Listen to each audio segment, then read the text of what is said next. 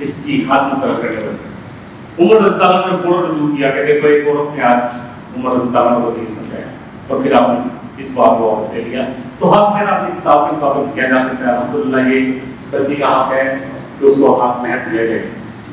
اب ہم نکاح شروع کرتے ہیں اور پوچھ لیتے ہیں حذیفہ یاسین، آپ کا نکاح ماہنور کاشف جو کہ بیٹی ہیں کاشف منشا صاحب کی، ان کو آپ کے نکاح میں دیا جاتا ہے، حق مہر جو ہے وہ ادا کر دیا گیا ہے. الحمدللہ آپ کو یہ نکاح قبول ہے. حذیفہ یاسین ولد محمد یاسین، ان کا نکاح کیا جا رہا ہے گواہان کی موجودگی میں. چاروں گواہ کے ہم موجود ہیں الحمدللہ. ولی موجود ہیں ماہنور کاشف ولد کاشف منشا صاحب، ان کے ساتھ آپ کا نکاح کیا جا رہا ہے. آپ کو قبول ہے. حذیفہ یاسین ولد محمد یاسین، آپ کا نکاح ماہنور کاشف ولد کاشف منشا صاحب سے، ان کی کاشف منشا صاحب جو ہے جو والد ہے، تو آپ کے نکاح میں ماہنور بیٹی ماہنور کاشف دی جاتی ہے. آپ کو قبول ہے. الحمدللہ اللہ تعالیٰ اس نکاح میں برکت عطا فرما دے. اللہ ہماری نسل کو بچا، نکاح کی طرف آئیں گے تو اسی سے ہماری نسل بچے گی. تو اللہ کا شکر ہے الحمدللہ کہ میرا یہ چھوٹا بیٹا ہے تو سارے بچے الحمدللہ ایک کار ہے. اللہ نے قرآن کی سعادت بھی دی، اور میں چاہتا ہوں کہ الحمدللہ اس سنت اس کو ترغیب دی جائے کہ اپنے بچوں کا نکاح خود کرائیں، تاکہ اس سے تھوڑا سا الحمدللہ الحمدللہ دین کو پڑھنا شروع کریں گے. اور دین اللہ نے بڑا آسان بنایا ہے. جیسے جیسے ہم پڑھیں گے تو انشاءاللہ تعالیٰ ہمیں سمجھ میں آ جائے گی. ہمارا بہت مبارک ہو حذیفہ یاسین کو، اور آپ لوگوں سے بھی دعا کی درخواست ہے. اور دعا کے لیے اسپیشلی ہمارے بزرگ ہیں، ہمارے استاد بھی ہیں حماد نقوی صاحب، میں اسپیشلی ان سے ہمیشہ درخواست کرتا ہوں کہ وہ دعا کرا دیں تاکہ ان کے ذریعے ہم بھی ان کی دعاؤں میں شامل ہو جائیں. اللہ آج یہ جو دونوں میاں بیوی کا تعلق بنا ہے، دونوں خاندانوں کا تعلق بنا ہے، اللہ اس تعلق کے اندر خیر اور برکت پیدا فرما دے.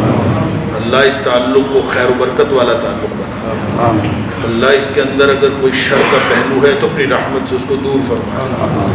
اللہ اس تعلق کو ایک دوسرے کے لیے خیر اور خیر خائی کا تعلق بنا دے، ایک دوسرے کے لیے دین اور دینداری کا تعلق بنا دے. اللہ ایک دوسرے کے لیے جنت میں جانے کا باعث بنا دے. اللہ ان دونوں میاں بیوی کے درمیان محبت پیدا فرما دے. اللہ ان کے درمیان ویسی محبت پیدا فرما دے جیسی محبت تمہیں عائشہ صدیقہ رضی اللہ تعالیٰ عنہ اور نبی اکرم صلی اللہ علیہ وسلم کے درمیان پیدا فرما دے. اللہ ان دونوں خاندانوں کے لیے اس تعلق کو، ان دونوں میاں بیوی کے لیے دنیا اور آخرت کی حقیقی خوشیوں کا باعث بنا دے. اللہ اس تعلق کو دونوں خاندانوں کے لیے، دونوں میاں بیوی کے لیے دنیا اور آخرت کی حقیقی خوشیوں کا باعث بنا دے. اللہ اس تعلق کو دونوں میاں بیوی کے لیے جنتی نسل کی بنیاد بنا دے. اللہ اس تعلق کو جنتی نسل کی بنیاد بنا دے. اللہ ہماری نسلوں میں سے کوئی جہنمی پیدا نہ فرما. اللہ ہماری نسلوں میں سے کوئی جہنمی پیدا نہ فرما. اللہ ہماری اپنی پچھلی نسلوں کو جنتی دے. اللہ ہمارے گزشتہ زندگی کی گناہ معاف فرما. اللہ جو چھوٹے چھوٹے گناہ کر بیٹھے ہیں وہ بھی معاف کر دے. اللہ جو بڑے بڑے گناہ ہو گئے ہیں وہ بھی معاف کر دے. اللہ اگلے پچھلے گناہ معاف کر دے. علانیہ پوشیدہ گناہ معاف کر دے. افرادی اجتماعی گناہ معاف فرما دے. اللہ ہمارے اہل خانہ کو معاف کر دے. ہماری اولادوں کو معاف فرما دے. ہمارے دوست احباب کی مغفرت فرما دے. اللہ ہمارے رشتہ داروں کی مغفرت فرما دے. ہمارے آبا و اجداد کی مغفرت فرما دے. اللہ تمام مرحومین کی مغفرت فرما دے. اللہ ہماری بقیہ زندگی اپنی رضا اور اپنی پسند کے مطابق بنا لے. اللہ ہمیں اور ہماری اولادوں کو، ہماری قیامت تک آنے والی نسلوں کو اپنی دین کا سچا خادم بنا دے. اللہ جتنے بھی بے اولاد ہیں ان کو نیک اولاد نرینہ عطا فرما. اللہ جتنے بھی صاحب اولاد ہیں ان کو اولاد کی طرف سے ہر قسم کی پریشانی دور فرما. اللہ ہماری اولادوں کی اصلاح فرما دے. اللہ ہماری اولادوں کی حفاظت فرما. اللہ ہماری اولادوں کو ہمارے آنکھوں کی ٹھنڈک بنا. اللہ ہمیں اور ہماری اولادوں کو ہماری قیامت تک آنے والی نسلوں کو متقین کا امام بنا دے. اللہ جن بچے بچیوں کی رشتوں کی پریشانیاں ہیں اللہ وہ پریشانیاں بھی دور فرما دے. اللہ عزت آبرو کے ساتھ بہترین رشتوں کا بندوبست فرما دے. اللہ سب کی عزت و آبرو قائم رکھنا. اللہ جن بچے بچیوں کی صحت کی پریشانیاں وہ بھی دور فرما دے. جن کی تعلیم کی پریشانیاں وہ بھی دور فرما دے. جن کے گھر بار کی پریشانیاں وہ بھی دور فرما دے. جن کے کاروبار کی پریشانیاں اللہ وہ بھی دور فرما دے. اللہ تمام پریشان حال لوگوں کی پریشانیاں دور فرما. تمام بیماروں کو شفائے کاملہ و عاجلہ عطا فرما. اللہ تمام مقروضوں کو قرض سے نجات عطا فرما. اللہ خزانہ غیب سے قرض کی ادائیگی کا بندوبست فرما. اللہ مشکوک روزی اور رزق حرام سے بچا لے. اللہ رزق حلال وافر عطا فرما دے. اللہ دنیا آخرت کی ہر طرح کی محتاجیاں دور فرما دے. اللہ دنیا آخرت کی ہر طرح کی خوشحالیاں عطا فرما دے. اللہ دنیا آخرت کی ہر طرح کی رسوائیوں سے بچا لے. اللہ دنیا آخرت کی ہر طرح کی عزتیں عطا فرما. اللہ ہماری دنیا بھی بہترین کر دے. اللہ ہماری آخرت بھی بہترین کر دے. اللہ ہم سب کو جنت الفردوس کے اندر اکٹھا فرما دے. اللہ ہم سب کو جنت الفردوس کے اندر اپنے حبیب صلی اللہ علیہ وآلہ وسلم کا ساتھ نصیب فرما. اللہم وفقنا لما تحب وترضى. ربنا آتنا في الدنيا حسنة وفي الآخرة حسنة وقنا عذاب النار.